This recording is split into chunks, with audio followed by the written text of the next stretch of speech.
আসসালামু আলাইকুম। Lucky Thai and glass হাউসের পক্ষ থেকে আপনাদের সকলকে জানাচ্ছি প্রাণঢালা অভিনন্দন ও শুভেচ্ছা। দেশ ও দেশের বাহির থেকে যারাই আমাদের এই ভিডিওটা দেখতেছেন তাদেরকে পুনরায় আবারও অসংখ্য ধন্যবাদ জানাচ্ছি। সম্মানিত ব্রিয়াস, এই ধরনের গ্রিল তৈরি করতে চাইলে আমাদের স্ক্রিনে দেওয়া নাম্বারে অবশ্যই যোগাযোগ করবেন।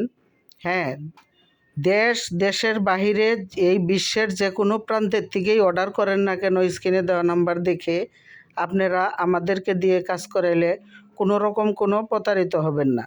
সম্মানিত ব্রিয়াস, শুধু এই গ্রিলই না, এবং কি এই বাসায় আরও বেশ কিছু থাই অ্যান্ড গ্লাস হাউসের গ্লাসের কাজ করেছি আমরা। এই গ্লাসের নাম হচ্ছে নেভি ব্লু মার্কার গ্লাস 100% 6 মিলি, আর হচ্ছে bronze colour aluminium max company. এই জানালার দাম আজকে আপনারা জানতে পারবেন কত টাকা স্কোয়ার ফিট পড়বে।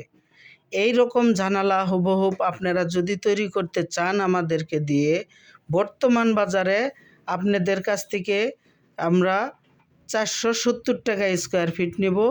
হচ্ছে লক দিব কি চিকন company made in Thailand lock, আর হচ্ছে চাকা ভালো মানের চিকন চাকাই দিব, আর Max company aluminium blue mercury glass দিয়ে 470 টাকা স্কোয়ার ফিট। দেখেন, আমরা ছোট্ট একটা জানালা আজ থেকে বেশ অনেক দিন আগেই জানালাটা তৈরি করে দিয়েছি। আর দেখেন, কালার করার আগে বাসায় জানালা লাগাইলে কি হয়, থাই জানালার মধ্যে রং লাগিয়ে ফেলে। এই কালার মিস্ত্রি যখন সিমেন্টের মধ্যে ব্রাশ দিয়ে কালার করার জন্য টান দেয়, তখন আমাদের যে ফ্রেমগুলা এগুলার মধ্যে কিন্তু রং লেগে যায়। রং যখনই লেগে যায়, আপনার জানালার সৌন্দর্যও কিন্তু কমে যায়। যার কারণে আপনারা বাসা কালার করার পরে